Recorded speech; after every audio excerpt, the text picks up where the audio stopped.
I almost didn't make this recipe, and it was for an ego reason.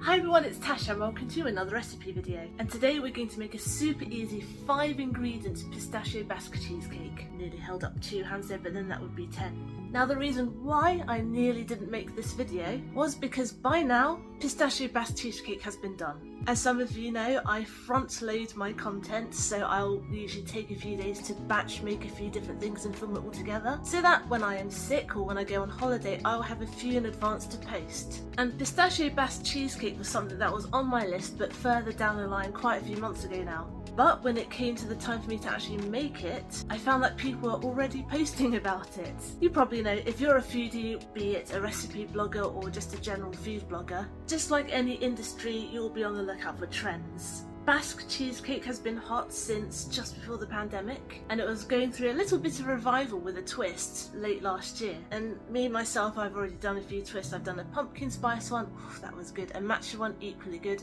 and of course the original plain Basque cheesecake. And because pistachio stuff was going viral in the food world, then of course the next natural thing is to make a pistachio Basque cheesecake. And obviously because fellow foodies are looking at the trends and coming to the same conclusion, long story short, I got beaten to the punch. And before I knew it, everyone was posting their own pistachio Basque cheesecake recipes. I say everyone, obviously that's a massive hyperbole, but you get the general idea. Now the other day, one of my friends sent me a recipe for pistachio Basque cheesecake on Instagram, and I really enjoy this because my friends send me stuff all the time, in a sort of, have you seen this, you really should make it sort of idea. And obviously I know that my friends aren't obsessed about food and the food industry and food trends as much as I am, so one of my friends sends me one of these. Obviously I'm not going to condescend them because the algorithm wouldn't have already been feeding all this stuff months in advance, they would have just seen it. And I'm really grateful that they would see a really cool food thing and think of me. So when she sent it to me, I said to her, yes, I've noticed that people have been making this kind of thing. And actually I did have a recipe planned around the same time as those people launching it.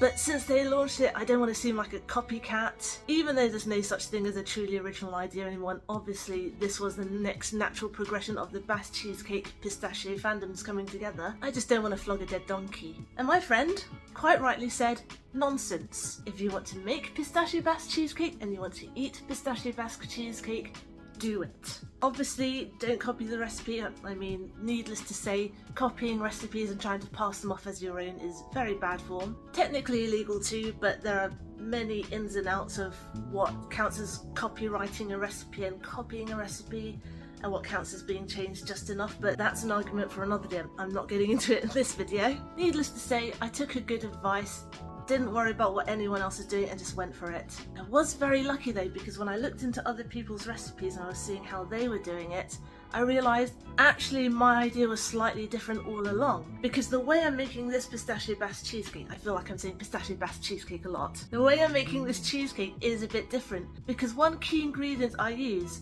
replaces 2 of most people's methods, which is absolutely fine. Both ways work, but mine's definitely a teeny bit of a shortcut, and that one magic ingredient I use is a bit different, and that ingredient is sweet pistachio cream. So a lot of nut-based Basque cheesecakes you're going to see peanut butter, cashew butter, or in this case pistachio butter or pistachio paste, and that is just the ground up nut, nice and pure. Then of course, to sweeten the cheesecake you'd add sugar, but with my method I was thinking of using, and I'm going to use, pistachio cream or sweet pistachio cream. It's already sweetened with a ton of sugar, and it's been very, very, very smoothly ground down, so it's almost the texture of, well, it kind of is the texture of Nutella or Kinder Bueno filling. So you've got all this sugar and all of this ground smooth pistachio, and milk solids because they mix it with some like milk powder, I think, to make it even creamier and richer, and a little bit of vegetable oil to make it even smoother.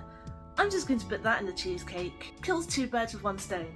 And of course I'm going to put a lot of it in the cheesecake to make it very strongly flavoured. But not too much because we don't want to make it too sweet. So that's it. In short, I cracked and I made one myself, but with my own little twist. And it is ridiculously easy. You will need a little bit of patience because you need to let it cool and chill overnight, and then you need to let it come down to room temperature so you have that perfectly squidgy centre. Other than that, super simple. 5 ingredients and a little bit of waiting time. So with all that said, let's go to the kitchen and see how it's done. First, we're going to preheat the oven to 220 degrees C. I've also rather haphazardly lined a 7-inch springform pan with some baking parchment, and it's just one sheet that I've sort of crammed in there.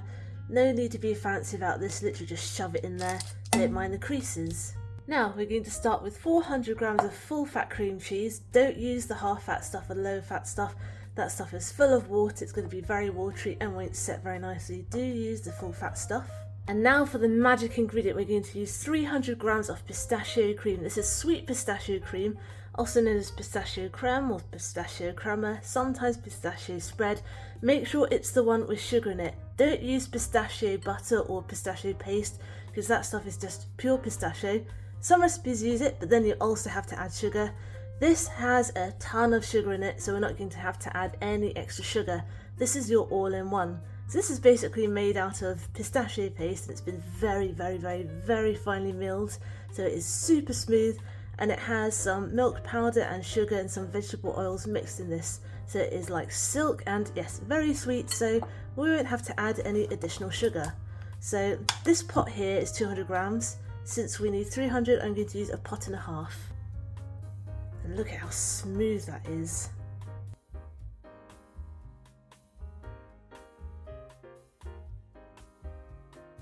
By the way, if you like Nutella and Kinder Bueno, you're going to love this, and I am definitely going to lick the spoon later.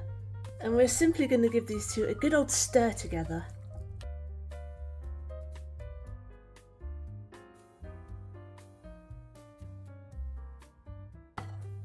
Now we're going to sift in 25 grams of plain flour. Give this a good stir too.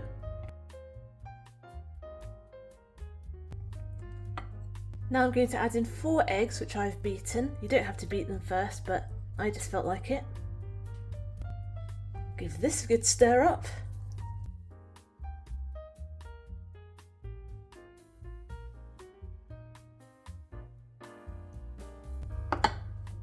And lastly, we're going to stir in 200 millilitres of double cream for extra richness. Okay, so most of that apparently didn't film. All I've done is I've stirred that double cream in. I obviously didn't press play hard enough, but yes, that's all I did, was give it a stir.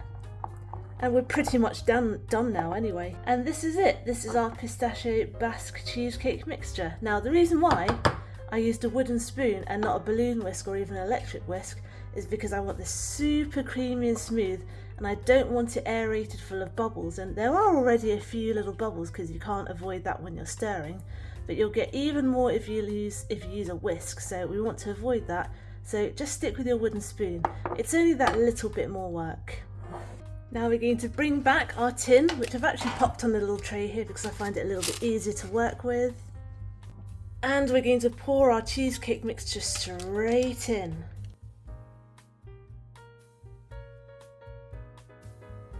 I'm going to take it off the tin for a second. I'm going to give it a few quick wraps on the counter to get rid of any big air bubbles in there.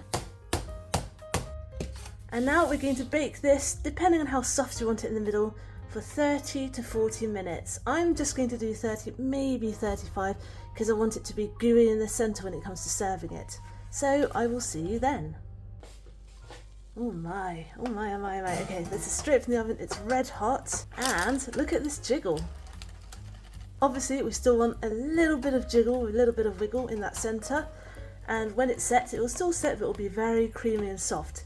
Now we're going to let this cool completely to room temperature, and then we're going to stick it in the fridge overnight. We do want to serve this at room temperature, but sticking it in the fridge does help it to set a little bit more and you have a bit more control over that final texture. So let it cool, chill overnight. It's the next day and I've just popped the cheesecake out of the fridge, and now it is very solid because it's chilled and set hard. So it's at this point it's going to be easy to work with. So while it's still cold and set rock hard, I'm going to release it from the pan. So unclip the sides like this. And because we have one sheet of paper, it's easy to lift up. There we go, pop it on the plate. And yes, I would do this while the cake is cool and chilled, because if you wait for it to come to room temperature and then unmold it, it's going to be a bit soft and it might squidge about, so easy to do it now while it's cold. Now I'm going to wait for an hour, maybe 2 hours for it to totally come to room temperature, and we'll have a lovely soft inside. Oh, and by the way, I do find it easier to peel back the paper on the sides while the cake is still cold too, because again, once it's warm, squishy. Now that the cake has come to room temperature, it's time to cut it.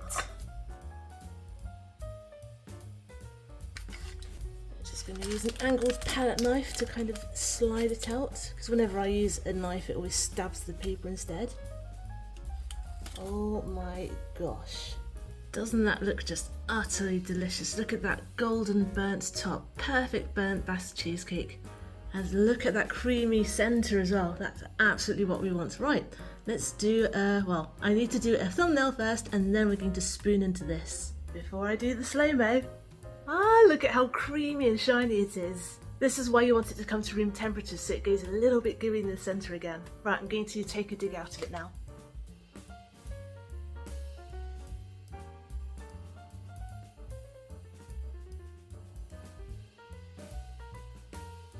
Oh my gosh, even this could have been the thumbnail.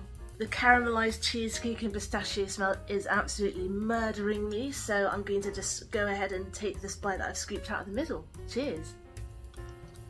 Ah, it's like the food equivalent of rubbing silk against your face. It is so smooth and creamy. We've got a little bit of tang from all the cream cheese and the creaminess because we used full fat cream cheese and double cream.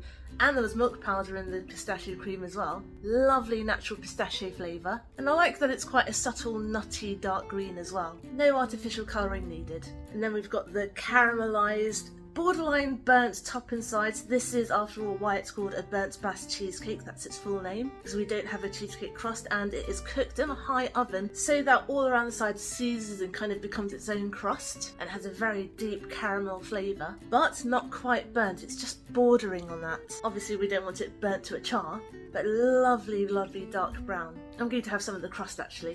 If you don't want the gooey centre, like I mentioned, you can bake it for another 5 minutes. If you want a lava centre, then underbake it by 5 minutes, so take it out of the oven 5 minutes before. This is almost borderline lava centre and I baked it for exactly 32 minutes, but your oven's going to be different from mine. Every oven varies a little bit. So there you go, 5 ingredient pistachio Basque cheesecake. Thanks for watching. I hope you enjoyed today's recipe video and I hope you will join me next Wednesday for my next one. Get the full written recipe on my blog tashcakes.com, follow me on Instagram on tashcakes.taste and find me on TikTok too, I'm tashcakes there too, but my handle is food in slow motion. Subscribe and hit the notification bell if you'd like to see more, give this video a like if you'd like it to help other people find it, comment down below if you'd like me to make anything in particular, and I will see you all next time. Be good, be nice and have a good week.